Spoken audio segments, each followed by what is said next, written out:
Mheshimiwa Rais, udhaifu katika ununuzi wa mradi wa ujenzi wa uwanja wa Arusha. Nilibaini mapungufu katika ununuzi wa mradi wa ujenzi wa uwanja wa mpira wa Arusha wenye thamani ya shilingi bilioni 338.54. Hali inayoashiria kukosekana kwa thamani halisi ya fedha katika matumizi ya rasilimali za umma.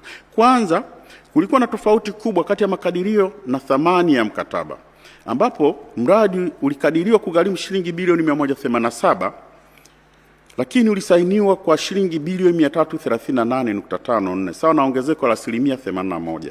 Hali hii inaonyesha kuwa makadirio hayakuwa sahihi na liathiri maamuzi ya kibajeti pamoja na utekelezaji wa mradi. Pia mkandarasi alipatikana kwa njia ya mzabuni mmoja, yani single source, kwa kisingizio cha dharura bila kuwepo ushahidi wa hali hiyo. Hii iliondoa ushindani ambapo ungeweza kuhakikisha upatikanaji wa bei nafuu na kulinda maslahi ya serikali.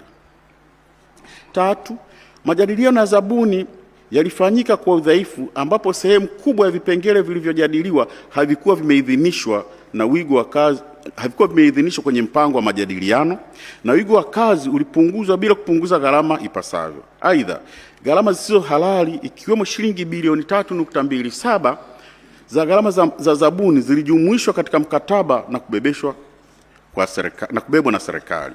Kwa ujumla, Mheshimiwa Rais, hali hii inaonyesha udhaifu katika upangaji wa miradi, uteuzi wa kandarasi na usimamizi wa majadiliano na mikataba.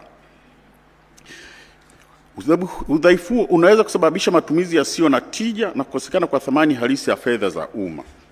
Napendekeza Wizara ya Habari, Utamaduni, Sanaa na Michezo iimarishe usimamizi wa ununuzi kwa kuhakikisha makadirio yanayoaminika, matumizi sahihi ya njia za ununuzi na udhibiti madhubuti wa majadiliano na mabadiliko ya mikataba ili kulinda fedha za umma.